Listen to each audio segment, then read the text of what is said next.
So what happened with that was, because I was in the chemical industry, I was in one of our doctor's rooms, and I saw a book on toxicology. So I opened that up and I started reading that when I got home.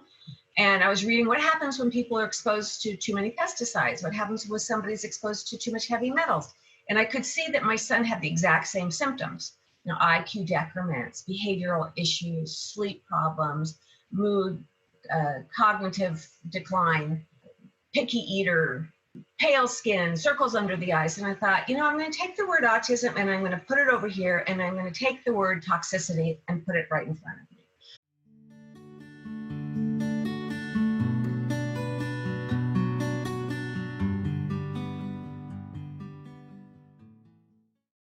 I had a friend who was always telling me about her nature path, and I'm like, whatever. I don't know, but she's telling me like I shouldn't buy this kind of applesauce because it has high fructose corn syrup in it. I'm like, well, people make it, and they let it be sold, so it must be safe, right? Anyway, so I started seeing her nature path. And I'm just thinking, I don't know where this is going to go, whatever, we'll see. And so he does this really thorough intake, and he gives me supplements, and he tells me to change my diet, clean it up, don't eat processed foods, these kinds of things. And so I'm starting to learn very quickly. And I started to feel a whole lot better, like within, 4, 5, 6 months or so. And also found that I had very high levels of heavy metals like mercury and lead and those kinds of things. So I'm thinking, oh boy, this really helped me. And then we had gone on a vacation, and there was a wildfire that was burning near there in LA, in the canyons and the valleys and all this. And there was just smoke everywhere, right? And so my older son, like I said, had asthma. And by the time we had gotten back from that, he almost had to go to the hospital. It was so bad. And thankfully he didn't. That's awesome. But I took him to my nature path, because I'm like, well, he's been helping me. Let's see what he can do for my son, And first thing he says is cut out the dairy. I'm like, what? Because I'd had him tested by an allergist in New York City at Mount Sinai, supposedly one of the best places to go. Yeah. And, they do the scratch test, and she said, he's not allergic to anything. I'm thinking, okay, well, why would cutting out dairy help? And, but anyway, I did it. I was like, okay, I trust you. We'll just try it. He stopped throwing up after every meal. Yeah. Huge. Yeah, this journey to wellness is so beautiful. So many ahas and wows. I'm just like, what? Yeah. Stop throwing up after every meal. His constipation got better. His asthma improved. And then his sensory issues got better too. And I'm like, what? Why? And a lot of the cookbooks that I found that were, for dairy-free recipes were actually also gluten-free, dairy-free recipes. And so if you're an autism mom, you've probably heard of the gluten-free, dairy-free diet, and know that it's sort of like the first place you start, right? That's kind of what most people are told. And so I started doing that. I'm like, I cut out the gluten too. And I'm mad at the gastroenterologist because he was on Prevacid for 2 or 3 years, and had even scoped my younger son, put him under sedation to do that, just to confirm that he had acid reflux, just so he could give him this medication. And I'm thinking, how come they didn't tell me about this? And it's because, well, I guess they don't really know about all this. It's more of a functional medicine kind of thing. And then as far as the allergist goes, in New York City, they're only checking for IgE, anaphylactic kind of allergies. They're not looking for what are called IgG or IgA food sensitivities and intolerances. And most of them will just kind of poo-poo it, blow it off, and say it's meaningless.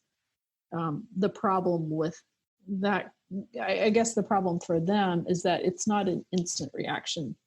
And sometimes it'll take 2 to 3 days for these kinds of things to really show up. And that's where, as a health coach, I'm going to say, you want to eliminate those foods, and then you want to keep a journal, and then you take out for a while and then reintroduce it and keep a journal. And it may not be an immediate reaction. Look for it for 2 to 3 days later. It could be all of a sudden you got a stuffy nose, you got a cold, you got chronic constipation, you got some dark circles under your eyes. You know, for a lot of kids, they may have behavioral problems and meltdowns all the time, or not paying attention or not focusing as well. So those are what we call the soft signs that are a little harder to spot. And as a mom, you're going to see them because you're used to that nuance. But I will tell you that the fathers generally don't see this, which is why it's really important for you to make a journal of this and keep notes for everything so that you can say to your husband, look, you know, I took it out and then I added it back in. He was doing fine beforehand. And now that I added it back in, he's not doing so well. You can see right here, you know, so. Yeah, I think it's one of those things that takes patience. I think we're so used to, I want a quick fix. This protocol takes more patience, journaling, but wow, the reward is huge. So tell us about the recovery process. Your sons have gone through you were telling us some of the dietary changes. So how did you help your sons recover? Well, diet is the first step. And let me just speak for just a second about my nonprofit. It's called Epidemic Answers, ANSWERS. And we just did a whole brand new website redesign and rebranding and everything. And it was fantastic, I will say. Epidemicanswers.org. And if you want to know how to get help, you can either click on where it says get help and it'll say start here, or you can just scroll on down and it'll say, you know, start here.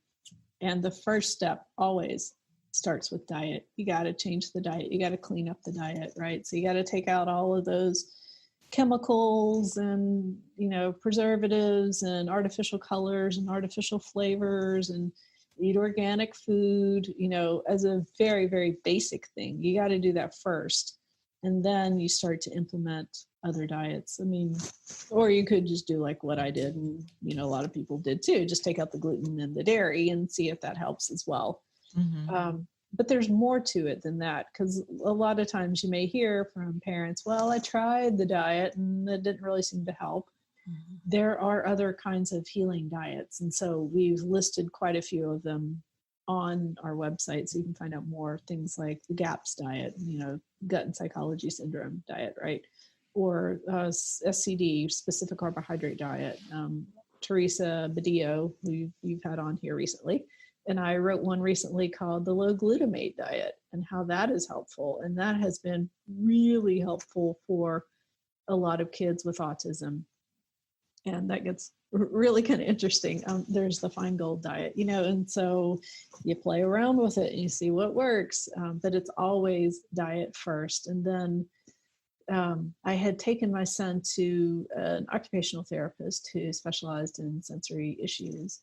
But I will say that that's technically not enough, because you need somebody that's going to be able to evaluate retained reflexes. And so what we're talking about when we talk about kids with autism and or sensory processing disorder or ADD, ADHD, or learning disabilities is that these are called neurodevelopmental disorders. And so it's really easy for everybody to get into the habit of pigeonholing these and say, well, my kid has this, but he doesn't have that. You got to look for the commonality underneath. And so what we talk about at Epidemic Answers and my own health coaching and the books I've written and everything is looking at those root causes. And so that's why your son's story sounds sort of similar to mine. And you're going to have a lot of the root causes being at play in all of these kids, you know, regardless of what the diagnosis is or regardless of how severe it is. Even when you're talking about things like asthma and allergies and autoimmune disorders and mood disorders, it's the same root causes underneath, like gut dysbiosis and immune dysregulation and inflammation and nutritional deficiencies. So anyway, where I was going with all this was that you got to get somebody to evaluate those retained reflexes. So with kids with neurodevelopmental disorders, is that they may or may not have been developing typically. And then there's usually some kind of environmental or toxic or immunological insult that happens. And all of a sudden their development gets, it just stops and sometimes regresses. You'll hear that a lot. Mm-hmm. My kid was fine and then he regressed, right? Right. So that happens a lot. It's pretty common. So you want somebody that can get in there and take a look at those reflexes, because what happens is as a baby develops, it's sort of like this blueprint that nature gives, is that, some of those reflexes develop in utero when the baby's inside of you, and then they're programmed to disappear. And then others will emerge after they've been born and then will disappear. What happens with kids with neurodevelopmental disorders, and this is what Patty Lemmer, that you had on recently, talked so much about, and this is where I found the first help for some of the answers about my son's developmental delays, is that some of these reflexes emerge, but then they never go away because of those insults that I just talked about. And so this can cause problems with attention and focus and vision and even gross motor skills or fine motor skills. And if you can find somebody that does this kind of reflex integration work, which most occupational therapists may be aware of, they don't necessarily test for and they don't necessarily treat. And so there are some programs that you can go through online, which are helpful. So you've got Sonia Story. She's at moveplaythrive.org. It's not exactly retained reflexes, but she does rhythmic movement, which is sort of pre that level. And she offers online seminars that she does. Or you could get your kid evaluated at a brain balance center if you happen to be near a more populous kind of place. So you'd want to get your kid evaluated for those kinds of things. So like I said, step one means it starts with diet, and you look at food sensitivity testing. You can either have a blood test for that, or you could just do an elimination diet at home, which is actually the better one to do anyway, because those blood tests aren't always accurate. Right. Yeah. Step two is you find a practitioner. And so you want somebody that knows that nutrition is foundational for recovering. Doesn't matter what we're talking about. Even adults who have chronic conditions, it always starts with diet and nutrition, and like Patty says, taking out the bad stuff and adding in the good stuff, right? And so you want somebody that is like an integrative doctor or a functional medicine doctor or a holistic doctor. I kind of prefer naturopaths because they understand a whole lot more about the way the body works altogether, and they're used to dealing with chronic conditions like this. And then after you've done that, then you can get into specialists, and we have a whole lot of information on our website, different kinds of therapists and therapies that you can do.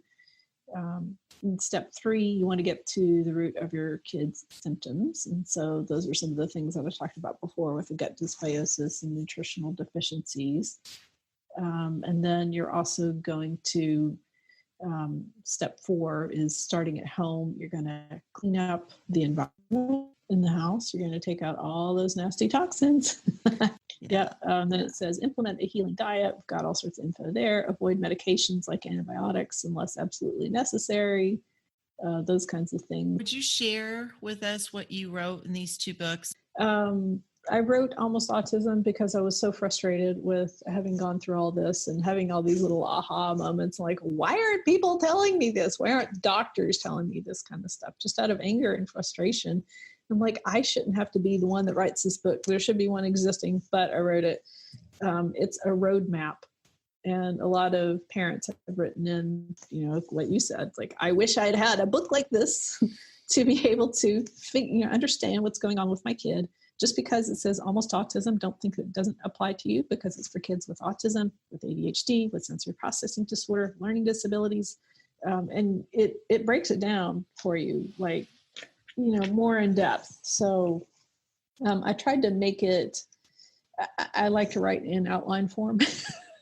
because it just helps me find things. And so I talk about what the problem is, what is sensory processing disorder, all sorts of unusual symptoms, understanding those causes that I was talking about, how they typically happen, talking about retained reflexes, and then really reducing stress. So that goes back to Patty's total load theory, how to reduce stress or the body's response to stress. Because what you find with all of these kids is that they're stuck in almost a permanent state of fight or flight. And if that happens, they're stressed all the time and the body cannot heal in that sympathetic state. So you have to get to what's called the parasympathetic state, called rest and digest, right? So the body is calm, you get a good night's sleep, all those sorts of things. So that's where I come in as a health coach, and I'm like, you got to make sure your kid's getting to bed early and get a good night's sleep. That's number one. You got to make sure the kid's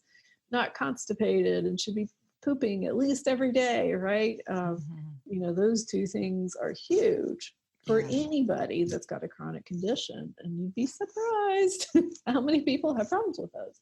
Oh yeah, and it's so basic, but it's so basic, but it's essential. Like what you were talking about, was one of the first things is your gut health. Yeah. Right. Yeah, gut health. I talk about that in the book. Also talk about minerals. Minerals are so key for your ability to deal with stress. Magnesium, like I said before, being in my mind the most important one, and most people are deficient in it. And if you are in a stressed state and or eating lots of sugary or high glycemic foods, you will be burning that magnesium left and right. So that means you need to supplement with it all the more. Whether it's through a capsule that you take or Epsom salt baths, which are great for kids, little kids, because it does go in through the body transdermally through the skin. What a great idea. I know. So again, so simple. Yeah, right. And it's a nice calming way to get the body into a relaxed state. That's where you want to be. So I've got all sorts of tips and tricks in there for that. Also information about how to lower inflammation, because inflammation is what's going on with these kids.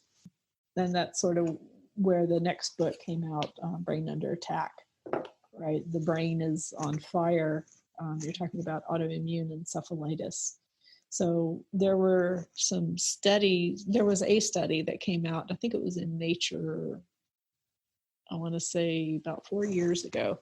Nature is one of the most prestigious journals that's out there. And it talked about how kids with autism typically have an increase in their head circumference percentile.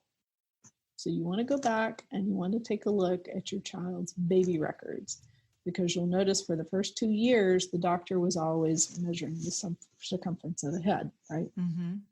If you see a growth in it, that's a big indicator that there's inflammation and some kind of encephalitis or encephalopathy for all the reasons that we discuss in Brain Under Attack. But usually there is typically not just an infection. It's kind of rare that you'll find just one infection that has crossed over into the brain and breached that blood-brain barrier, but there's usually multiple infections. And so it could be something like Lyme disease or the Lyme disease co-infections like Babesia and Bartonella and Ehrlichia. And did I say Bartonella? I can't remember. Mm-hmm. It could be herpetic viruses like Epstein-Barr or cytomegalovirus, human herpes virus 6 or HV2, any of those. It could be a streptococcal bacterial infection, which is where you get the acronym called PANDAS, which is a pediatric acute.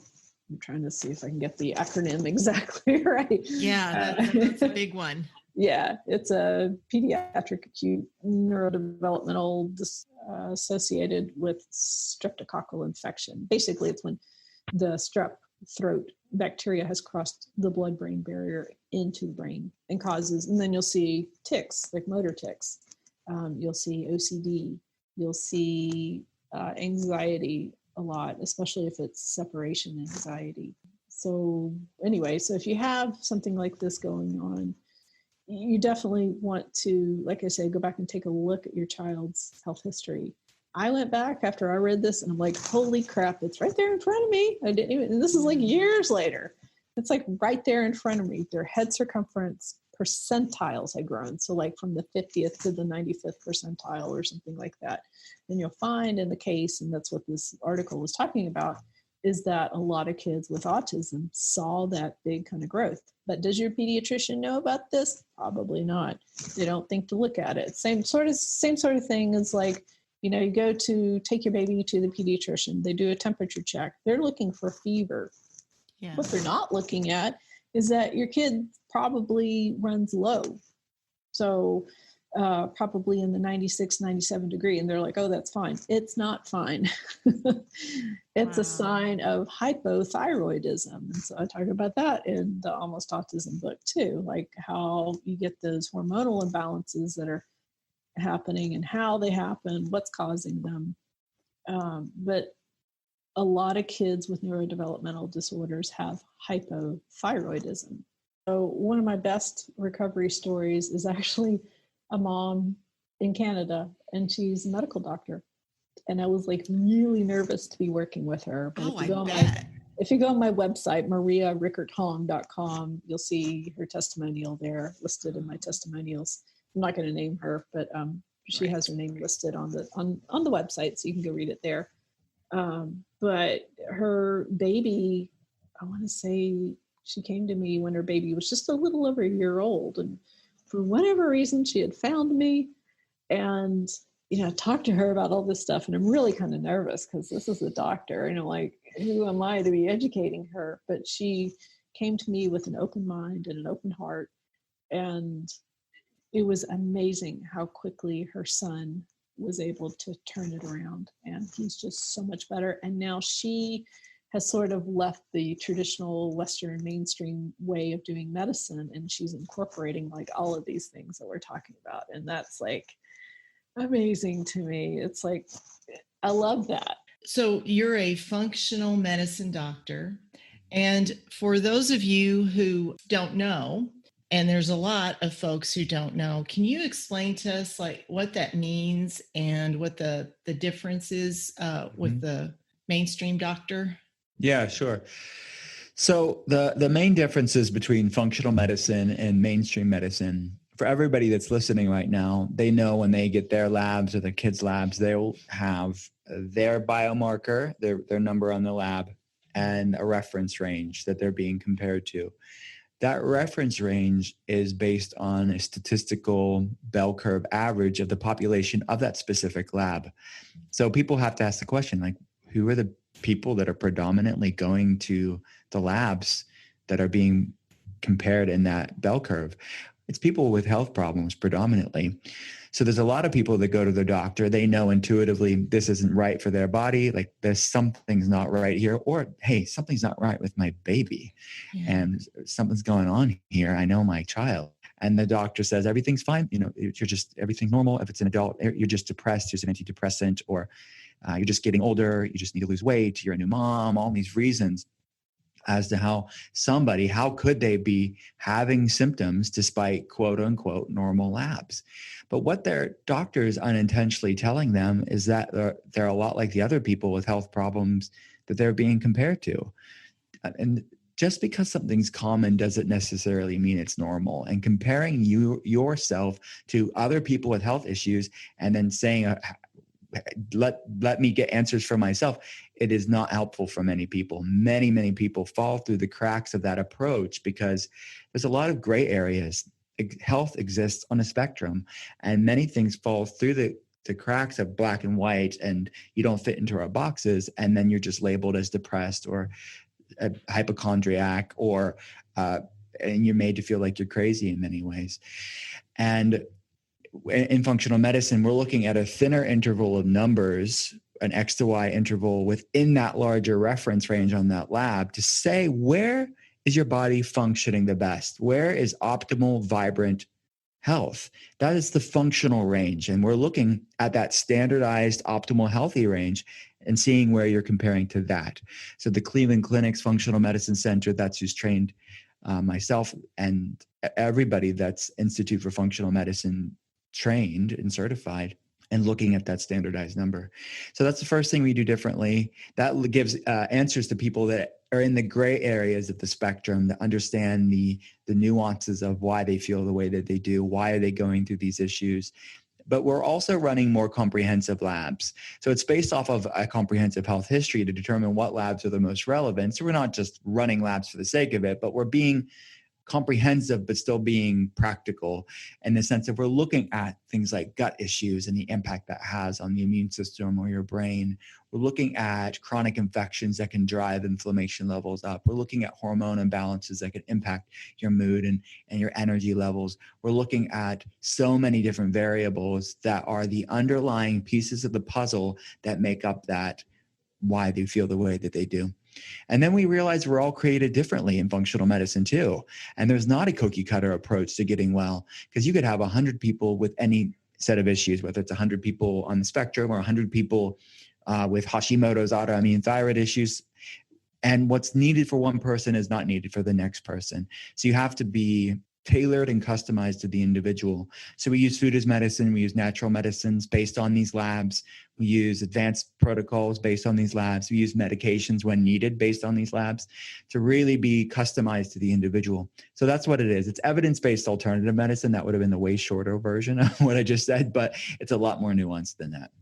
We see autism as a whole as being a check engine light, the symptoms that we're talking about as a check engine light. So underneath the hood, so to speak, what's driving it for one person is not going to be driving it for the next person. So people have to understand, and that applies to any inflammatory problem, whether that's inflammation against the brain or inflammation against the thyroid, inflammation against the joints or the digestive system, or a combination of factors. It's just a check engine light. So it definitely, when you have a lot of people, different people on the spectrum, we have to look at their differential pieces to their puzzle, because their pieces of the puzzle isn't necessarily going to be the next person's pieces of the puzzle. But I'll explain what are some of the common pieces of the puzzle that may be a component to a certain case, but health history and labs could really illuminate your specific pieces of the puzzle. So I don't want to be oversimplistic or reductionist to a complex, puzzle, but the commonality, no matter what puzzle you're looking at, I would say the commonality is inflammation in most of the cases. Inflammation is a product of the immune system. So in balance, inflammation is very important. Inflammation fights viruses. It kills off bacteria. It's a wondrous manifestation of the immune system. But it's when inflammation is thrown out of balance, it's the Goldilocks principle, not too high, not too low, but just right. And that homeostatic, balanced inflammatory response is important, but thrown out of balance, that's when problems arise. It's this forest fire that's burning in perpetuity in the body. And there's a spectrum. There's silent autoimmunity on one end, and then there's autoimmune reactivity, meaning you're having symptoms, but you don't fit all the criteria. And then there's the autoimmune disease, which, to be honest with you, there's a lot of people that don't ever get to that point where they're diagnosable in the standard model of care, but they're symptomatic. So research estimates that it's about 4 to 10 years prior to the diagnosis of the autoimmune disease when things were brewing on this autoimmune inflammation spectrum. So there's a growing number of researchers looking at what's referred to as the cytokine model of cognitive function. And cytokines are pro-inflammatory cells. So it's researchers looking at how inflammation is impacting how our brains work, how inflammation is impacting our mental health and our brain health.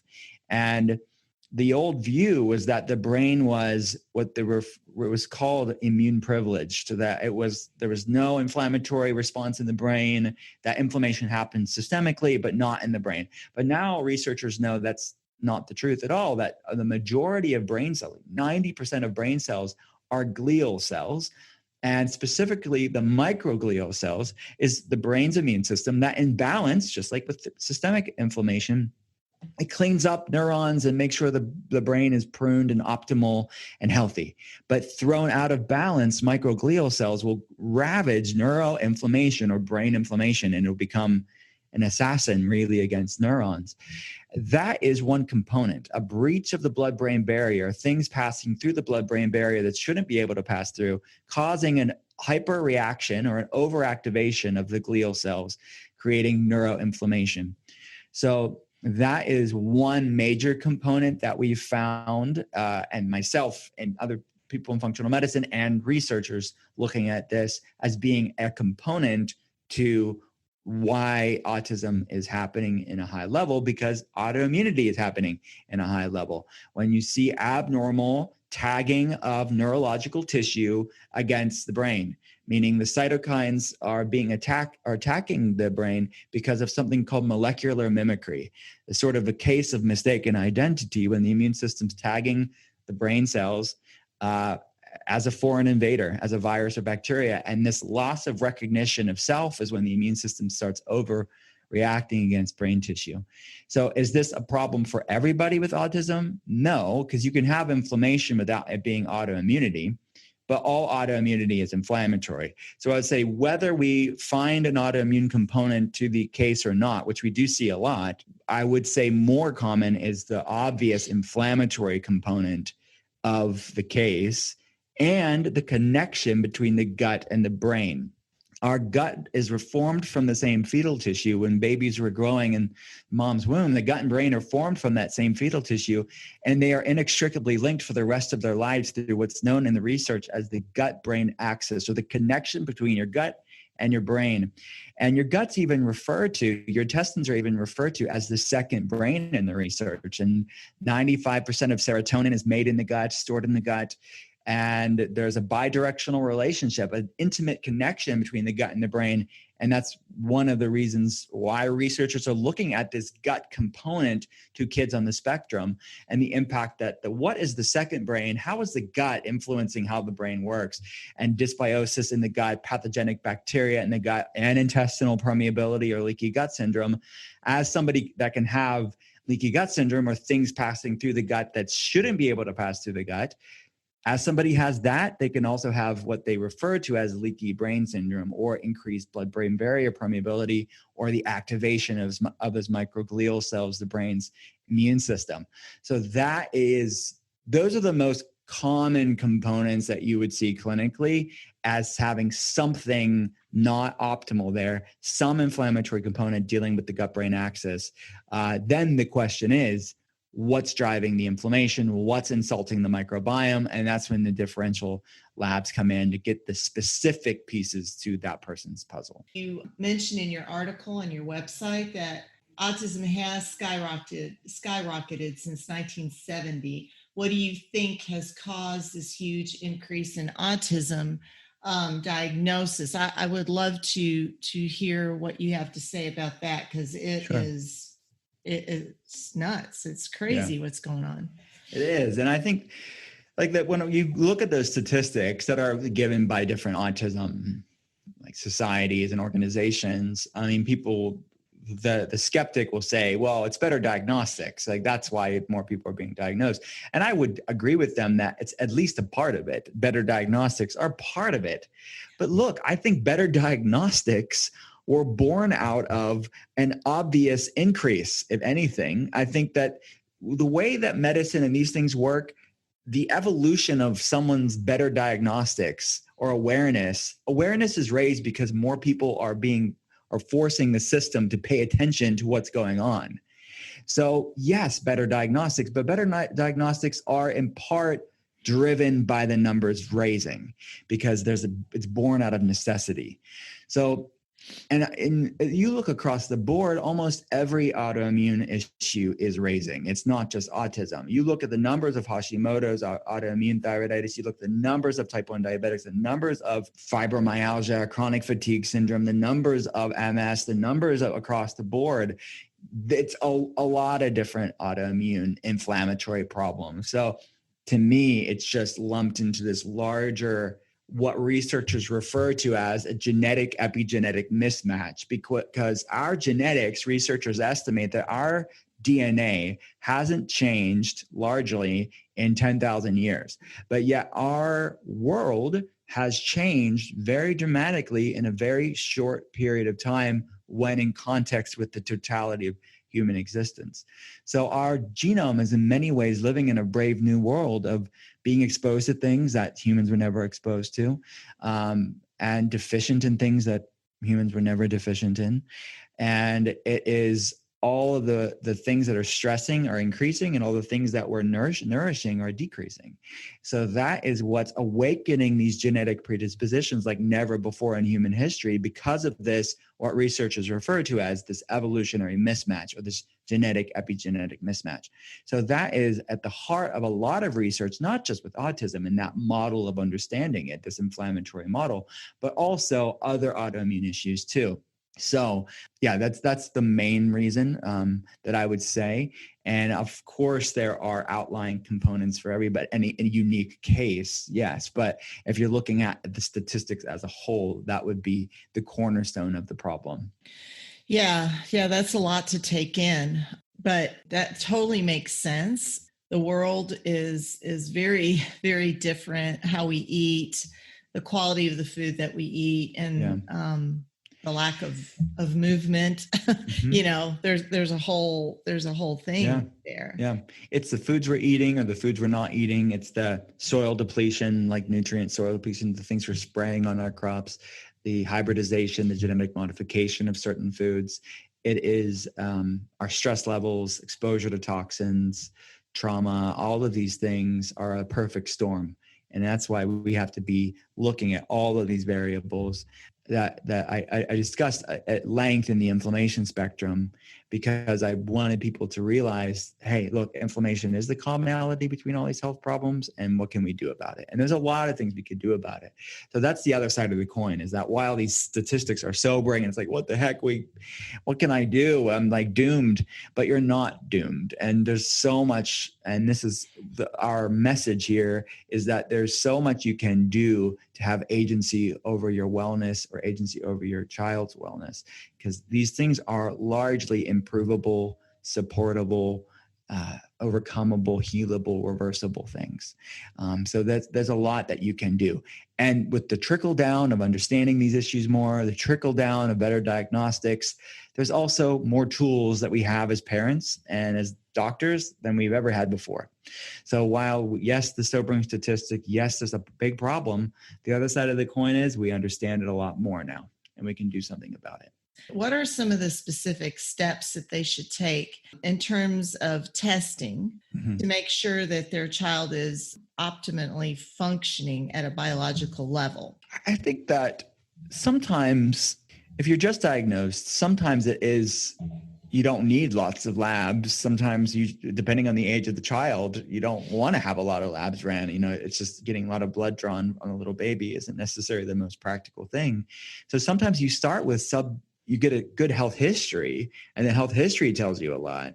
And then from there, you can make some sub-diagnostic decisions, meaning like you don't have labs, but you have solid health history, you have questionnaires, we have some sort of baseline, and we lean into action steps with lifestyle changes to really move the needle in a powerful way. But yes, sometimes, if not the majority of the times, even when the kids are little, there's going to be some labs that I think would be helpful, that are practical and realistic. It's completely realistic to do.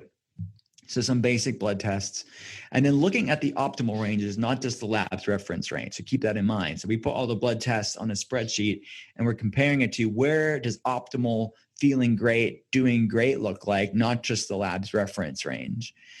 And then looking at more comprehensive labs like stool test. I think that's a very practical test for most kids to do. And a toxin test, oftentimes, many practical. And sometimes some genetic tests are helpful to understand things like MTHFR and other genetic variants that can predispose to increased levels of inflammation, like homocysteine, which homocysteine is an amino acid that's pro-inflammatory, but higher levels are associated in some studies to increase the blood-brain barrier permeability, or driving that neuroinflammation, the brain inflammation that I talked about. And that's also associated with autoimmune thyroid issues too, the MTHFR gene. So that gene variant, I should say. So we look at these heterozygous or homozygous gene variants that are just slower versions of the normal gene variant, or the most common one. And does that mean that everybody with MTHFR gene variants are going to get autism? Everybody's going to get Hashimoto's disease? No, it just means that most people on the spectrum in Hashimoto's have those gene variants. So you're looking at these gene predispositions. I have a double MTHFR gene variant too, but I don't have autoimmune issues, but I have autoimmune issues on both sides of my family. I have family history of autoimmune thyroid issues, type 1 diabetes on both sides, autoimmune thyroid issues on both sides, MS issues on both sides. So very, very common. But so by knowing these gene variants, you can support your body in areas that where it's a little bit more sluggish. And MTHFR is just one of them, but there's a lot more than that. So I would say being targeted, succinct, what's the most relevant, impactful labs? Like the analogy that I use is, what are the stones that are most likely to have something underneath it? So we're being comprehensive for the child, but not being excessive with the testing for a child. So that's really what I would say is once you lead into this stuff, if you're getting a qualified functional medicine practitioner, our heart on this and our passion on this is making this as user-friendly and as practical and helpful as possible. So it's not overwhelming. Actually, it's a sigh of relief for many parents because they're like, oh my gosh, I don't have to figure this out myself. You can like pass that baton of stress, if you will, onto somebody else. You can just be the best parent you can be and not having to be mom, doctor, chef, all these things, all these hats you have to be on. You can actually take the doctor hat off for a while, if not forever. What kinds of foods, what kinds of nutritional advice do you have for kids that are on the spectrum? Yeah. And that's another thing too. We build that from scratch based off of those labs and based off of the health history, because not every kid has to do the same intervention, but food is medicine, and every food we eat either feeds inflammation or fights it. So it's going to be a piece of the puzzle for everybody. And for some people, it's a massive piece of the puzzle. And for some people, it's like an average, like, yes, it's going to do something, but it's not everything. And some people, it's a small piece of the puzzle because maybe they've done everything, but they're still struggling. So there's all different things on the spectrum, and all those pieces of the puzzle look different sized. And sometimes the food size puzzle piece is not always the only puzzle piece. Most of the time it's not, but it is normally a component to look at. So I actually, in the inflammation spectrum, I refer to it as the core four. These are the 4 foods that are most likely to disrupt the microbiome in people with neuroinflammation or brain inflammation, or you could say thyroid inflammation too, or any other autoimmune issue. So that's going to be grains, namely gluten-containing grains like wheat, rye, spelt, barley, but really all grains have proteins that can irritate the immune system, especially people with smaller mugs. The mug's already overflowing. It's like, okay, you're stressing out an already overflowing mug sometimes. So grains, added sugar, which most people know that already, but that it's to disrupt the microbiome, raise inflammation, raise insulin, disrupt blood sugar balance, which is really anathema to brain health. Third would be industrial seed oils like canola oil, vegetable oil, disruptors of the microbiome, can be rancid at heat, exposed to heat and light, and raising inflammation levels. And fourth would be dairy. Conventional dairy, obviously more obvious, but we have a nuanced conversation in the book that, because not all dairy is raised equally. So there's beta A2 casein, and you see the growing amounts of A2 milk. And I talk about the science of that in the book, where that is the more ancient version of the protein, the dairy protein beta A2 casein. So again, back to that genetic epigenetic mismatch, our genome as humans would have been used to having some of that A2 milk for thousands of years, but yet because of crossbreeding of cows and modern farming practices, most of the cows that people are drinking today, or most of the dairy from cows that people are drinking today, are beta A1 casein, which researchers are looking at as that being the dairy reactivity. So it's not the dairy as much as what we've done to the poor cow over a long time. So that is a nuanced conversation, and goat's milk and camel milk and anything else you can milk, I'm sure. But we look at all the different types of it, and the fermented versus the grass-fed, all that stuff. We look at all of it. But for the sake of conversation and being oversimplistic, I'll just say dairy. But there's definitely better versions of dairy. So that's the core 4. The 4 foods that are most likely to disrupt your microbiome, your second brain, raise inflammation in your actual brain, and systemically. So that's what I would say. So working with kids on the spectrum, in your experience, how has functional medicine helped them? Well, it reclaims what's lost. It reclaims what they never had to begin with. So I think it's powerful tool. It is a powerful tool in the toolbox. And I think, is it the only tool? No, I think that you need a lot of different tools. I mean, therapists and support groups and functional medicine. I think all of these things work together. Another word for functional medicine is integrative medicine. So we are collaborators, we are integrators of all these amazing tools. But yeah, it is such a powerful tool, and it's really amazing to see somebody, a family, like I can't tell you how often this happens, like on an almost hourly basis, moms that are just crying, but not sad tears anymore. They're just like, oh my gosh, I have answers. Like I was doing this all alone, immersed in Dr. Google for hours on end, finally have a voice and action plan to do something about it. So it is a very powerful thing. I love it. I mean, how can I not get excited about this? I get to come and do this 10 hours a day. It's so much fun to get to. It's not a quick fix. I don't want to make light of it. It's a journey with ups and downs, but it's a journey that's necessary. So what happened with that was, because I was in the chemical industry, I was in one of our doctors' rooms, and I saw a book on toxicology. So I opened that up and I started reading that when I got home.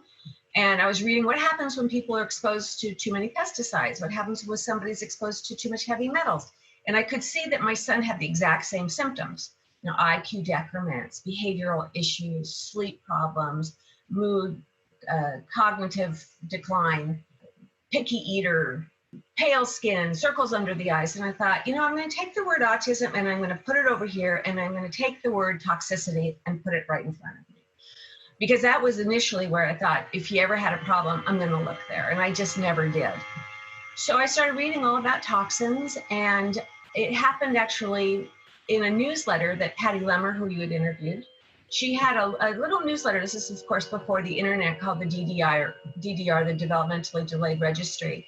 And there was a little advertisement that said, I think that PDD-NOS is post-vaccination residual toxicity, and I have homeopathic nutraceuticals that aim to remove the toxins without negatively impacting the active immunity. So I like that last word. That I didn't understand what the first part was, but the last part, not negatively impacting the active immunity, made me feel comfortable, because when we started with the nystatin, that worked and helped him to an extent, but then it stopped working. And then the doctor said, well, let's do diflucan. But then I got nervous because diflucan interferes with the liver, and the liver's a big detoxifying organ. And I thought, am I going to be the fireman or the arson here? You know, am I plugging the holes of this dike, but other holes are coming out? And so I thought, I need to get to the etiology of this. You know, this is a toxicity issue. So let's not look at the drugs. Let's not look at the vitamins. Let's not look at the food. Let's look at moving toxins out. And so I called up the pharmacist who created this line of products. And I said, you know, I do think that it was from my exposures to toxins. Do you think that your program would help? And he just had a resounding, absolutely yes, I think my program's going to help. In the meantime, I was also working with a MD in the city, and he was telling me that he thought that autism was very similar to the chronically ill patients, elderly patients that he was seeing that had ALS and Parkinson's and multiple sclerosis. And he thought that the etiology was not enough cellular energy, ATP. And so when the person that Dr. Kratz, who created the homeopathic detoxifier, sent me his information, his number one product, when I looked at it, had all these Krebs cell intermediaries in it. So it had ATP in it, glutathione, coenzyme A, coenzyme Q, and I thought, wow, this guy's really ahead of his time. Because if you don't have enough energy, you're not going to get anywhere, right? I mean, it all kind of starts with that. Mm-hmm. So I called him up and I showed it to the doctor, the MD in the city, and he was really excited about it too. And so I started working with this doctor down in Florida, and I started giving it to my son. And I just saw the light bulb was turning on, just very briefly. But in between that, I was noticing that his behavior was worse. He was crying more. And then there would be a little light bulb that would come on where he would play with something a little bit longer than before, sit through a book a little bit longer than before. And so I asked a couple of my girlfriends who had children that were his age, very similar too, try this product and let me know. Maybe I'm just hallucinating. I just want an answer so badly. And then they called me back a couple of days later and they said, no, you're on to something. We're on to something. This is definitely helping. And then I just sort of back engineered it. And I started working with a practitioner that understood how these products work, who was actually a PhD in physiology. And he had a brain tumor and he had healed himself using this. And he was very, very helpful in explaining in simple layman's terms for me how, the philosophy behind this, why this would work. He said that if the toxins start to accumulate in the body and you get to a point where too many toxins go in, but not enough toxins go out fast enough, they're going to saturate the fat and the connective tissue. And then it's going to cross over that bilipid membrane of the cell and go into the organelles and start to attach onto the organelles. And so it could attach onto the DNA and it can attach onto the mitochondria. So all of a sudden, the wheels of the energy, those little mitochondrial energy cells it's like their hands are tied. And so the body's working less and less and less and less.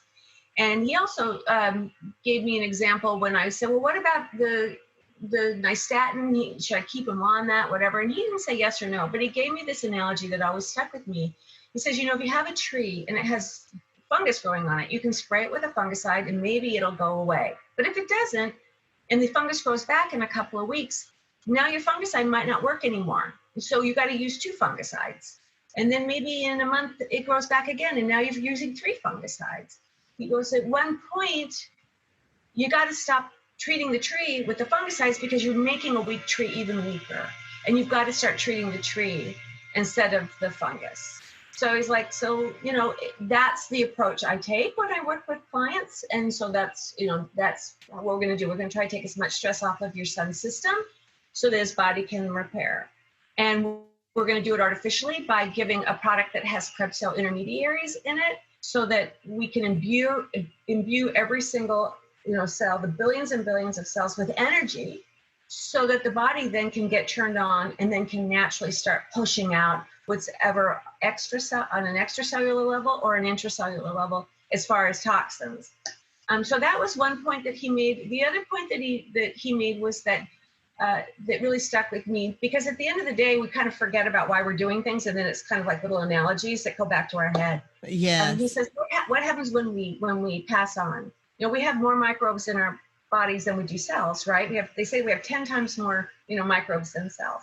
So when we die, all the microbes can take over our body 100%. Why? Because we don't have enough ATP.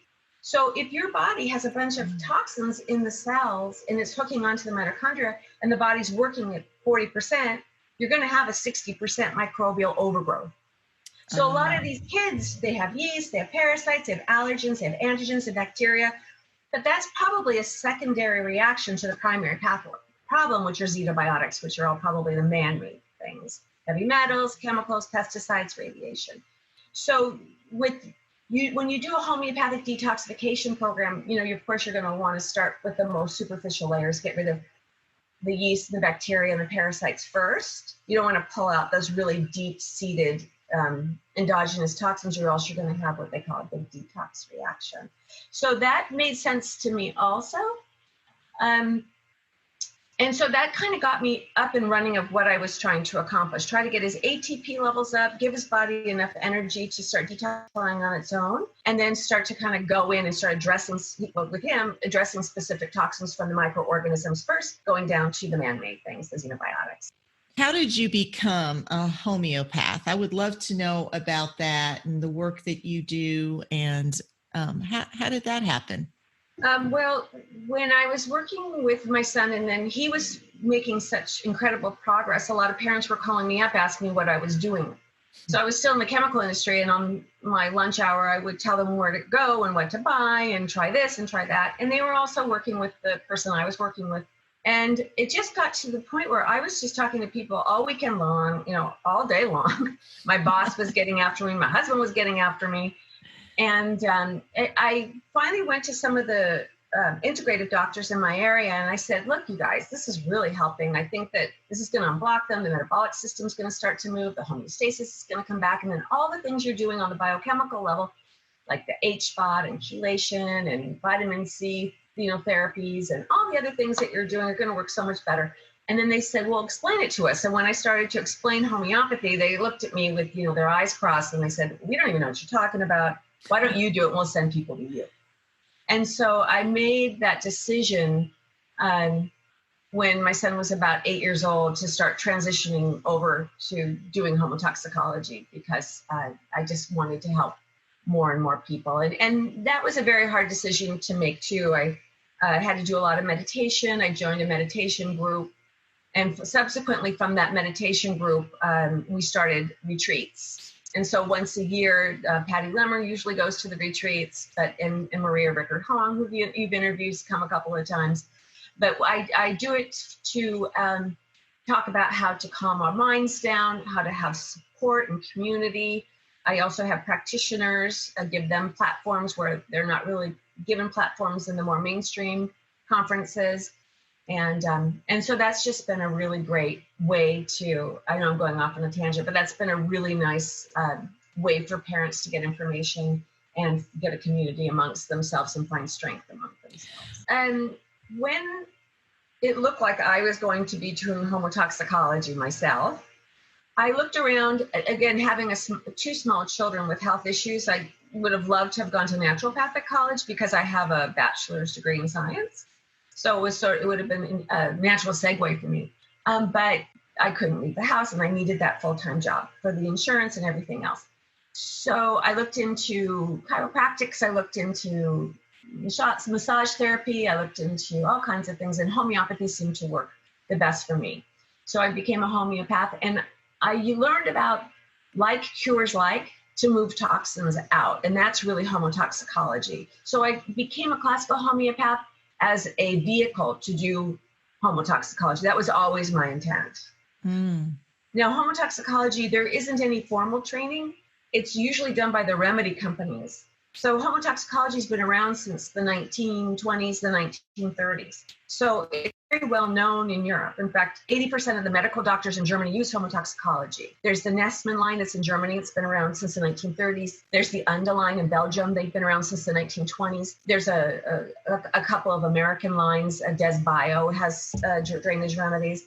So it's once you kind of know what to look for and you open that up, you'll see on your Google searches that this is really well known and a lot of people do incorporate it into their practice, but there's no certification for it. So when I get my training, and I get a lot of my training, it's with Soroil that has the Genestra and Soroil line and the Unda line. In that room are chiropractors, biological dentists, integrative doctors, acupuncturists. So we're all incorporating it. So I incorporate homotoxicology, I guess, into my homeopathic practice. Mm-hmm. But I really I would say 95% of my clientele are young adults or children in the spectrum. That's really where my specialty lies. Mm-hmm. And I use like cures like to move toxins out of the body. And I'm always working on 4 levels when I do that. So, you think of the toxins, again, the problem I've found is that too many toxins went into the system and not enough toxins went out fast enough, because those that are not great eliminators are probably going to be hit the hardest. That goes back to that MTHFR deletion.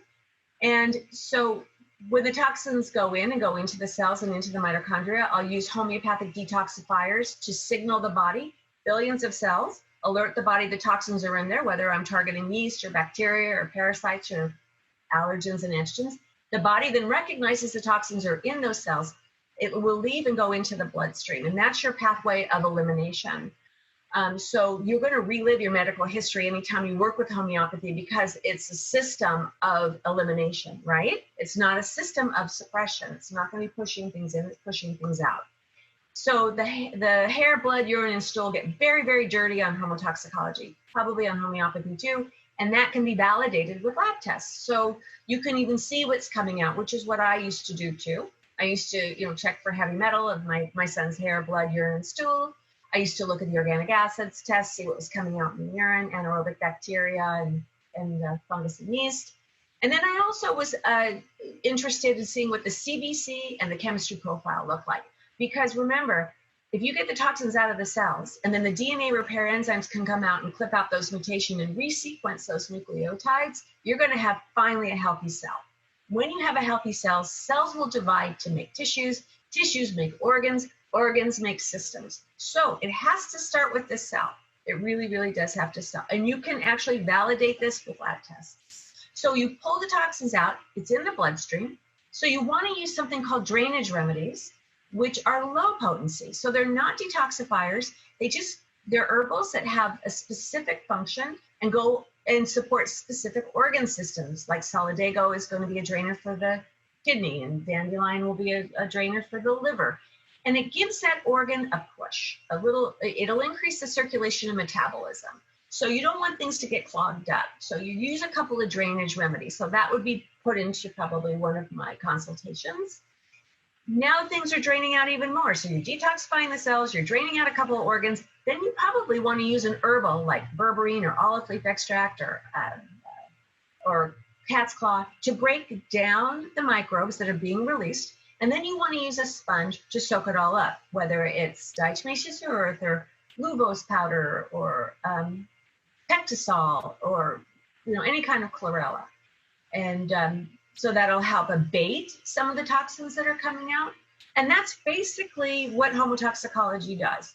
And you have to tell the parents, there's a couple of things that you have to keep an eye out when you start detoxifying and going through these programs, is you want to make sure the pathways are open. So there are secondary and primary pathways of elimination. So the primary pathways are going to be the liver through the stool. So the stinkier, the smellier, the grosser the stool, the better. The kidneys through the urine. So murky urine, smelly urine, fine. You think of it as you're detoxing autism. The skin through sweat, the lungs through respiration. That is all primary pathway of elimination. That means that things are flowing through from the cells, through the system, and out through an emunctory. Now, if we go too fast, or the body actually goes too fast because we're not really doing anything, we're just giving signals and giving energy, then the secondary pathways will kick in, and that's what you have to watch out for. That will be your lymph system. So if anything to neck up, if the child starts getting goopy eyes or ear infections or goopy nose or swollen glands, that means the lymph system's getting clogged up. That's your garbage. Those are your garbage collectors. So you have to slow the program down a little bit. If the skin turns into eczema or rashes, it's a secondary pathway of elimination. You're using your skin like a primary pathway. That's just another, flag that says slow down. Lungs through respiration, like I said, is a primary pathway, but if it turns into coughing or bronchitis, the kids are using their lungs as secondary pathways of elimination. So we just try to make sure everything's open. And with the older kids, they've accumulated more toxins than the younger kids. Somebody coming to me on the first visit at 15 years old that hasn't done any cellular detoxification is going to have a lot more toxins than a 2-year-old. So with the 15-year-old, you have to go so much slower than the 2-year-old. But my feeling in my experience is that everybody can be helped. Yeah, even adults on the spectrum. Even adults. The body has 3 million years of evolution designed to get toxins out. And all we're doing with homotoxicology is enabling the body to get those toxins out. That's it. We're bringing the inflammation down, and we're allowing the metabolic processes, the circulatory processes to work better, and then eventually the neurons to make connections. So yeah, my feeling is the healthier you are, the better. And the faster you're going to go through your rehab programs, whether it's Muscatova or speech therapy or whatever. It's tricky though. I have to spend a lot of time talking to the parents with the older kids, because it's not that the program won't work, it does work. And sometimes that can be a problem, right? You have a blocked system, and all of a sudden all the hormones come in. Yeah. And the aggression can escalate. Mm-hmm. That can be an issue. They start to become more aware, but they don't have the emotional maturity to know what to do with that. So they have figured out that they can grab the car keys and get in the car and turn it on, Yes. So these are all higher level thoughts, but they're characteristic of something somebody would do when they were younger. So you're kind of waking somebody up, the sleeping giant at 15. Yes. So it's hard to put, and you can't put the genie back in the bottle. Once they're awake, they're awake. So, there's just a lot of things that need to be in place with the child. And sometimes I would tell the parent, why don't we wait till he's done with puberty? Things calm down a little bit. And it seems like then we can kind of slowly start pulling the toxins out. Yeah, that's great information and great work. So for moms listening that do have the older kids, that's something that you can look into as well. But can you share some of the success stories that you've seen on this journey with the kids? Yeah. I mean, I love to share those stories. Yeah, me too. It's a good part, right? I had one lawyer that worked for the city that came in, and she was like this close to my face. And her son was falling down. He was 2.5. He was a mess. And she says, so-and-so doctor told me to see you, and I don't know what you do, and I don't get homeopathy, and I don't think it's going to work, and I don't think that he's toxic. He's only 2 years old. And I said to her, well, he's so young. Let's start moving some of the toxins out. And if it is a toxicity issue, you're going to know really in a couple of days. And this is probably what you're going to see. Yes. And so she's kind of looking at me, and here I'm making all these predictions, but I'd seen so many kids, like their child. So I knew that he was toxic. I mean, I just had that intuition. And I had a pretty good idea of how he was going to respond. And 6 weeks later, she comes in, and he is running around my office.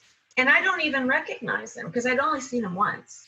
And I knew she had a couple of other kids. And she comes up and gets, again, this close to my face.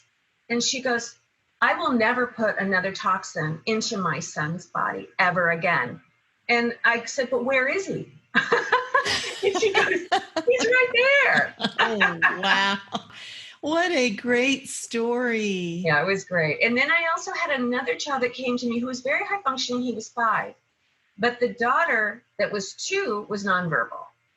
And, as a parent, you pick things up so much faster, right? When you can start seeing issues. Mm-hmm. And I said, your son, I think he's going to do fine, and we'll get started with him. But I'm concerned actually about your daughter. And they said, you're nervous. You don't want to own that 2 kids are on the spectrum potential. Yes. And so I said, save your money. I don't know if this is going to help her or not. I don't even know if she's on the spectrum. She's still so young. I said, but just take my protocol and cut everything in half, and then just work with her too. It can't hurt. It's homeopathy. We'll just go really slowly. And they come back 2 months later, and I open the door of my office, and she's standing right there, and she goes, hi, Mary. And I went, she talks? She can talk? And I mean, she was like fully verbal. And now she's 5 years old and fully mainstream. Those stories make me want to I could just cry, because I just cannot, I can feel the joy the parent has got to have. I know. I never get tired of the stories. I got even a better one. And that's my older kids that come in that are maybe 8, 9, or 10. And clearly everything's blocked. So, the information from the brain to the mouth never came in. And, they're very, very, their nervous system and immune system are very compromised. So they're rocking back and forth, and they might just be making sounds, usually very constipated. A lot of them have asthma, I guess, secondary pathway of elimination. So I start to, help the parents and explain the detox programs with them, and we work together. And once they hit about a year or 2 into the program, I suggest to them to go down and see Soma and do rapid prompt method. And the parents are like, oh, he's never talked. He's 11 years old now. Don't get my hopes up. I don't have money to go down to Texas. This is crazy. And of course I badger and badger and badger them. And some of them don't come back because of my badgering, but the ones that actually go to Texas and come back have completely blown me away.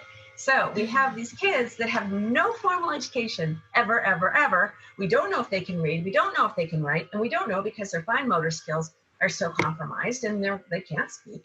And they are writing to me, thank you so much, Mary. I feel so much better now that I've detoxed. I feel like I'm in better control of my body. I mean, I have one child that was writing to me, help me with my amygdala. And I think that you need to help connect the 2 hemispheres of the brain. I mean, this is now 6 months working with Soma. He's 11 years old, never spoke a word in his life, typing this stuff out to me. And I write to his mom and say, how does he know these words? And she says, I have no idea. He just knows them. So I've got like about 6 or 7 kids, and we're doing Zoom meetings now where they're typing stuff out. I mean, they're writing poetry. One of them just got a book deal with Hay House and their online publishing. I mean, these kids are brilliant. So they've been compensating all this time. And once we get their body cleaned out, once they can get better control, once they find a good program that they can communicate through their fingers, because obviously that form of communication was never blocked, it's amazing what they know and what they can do.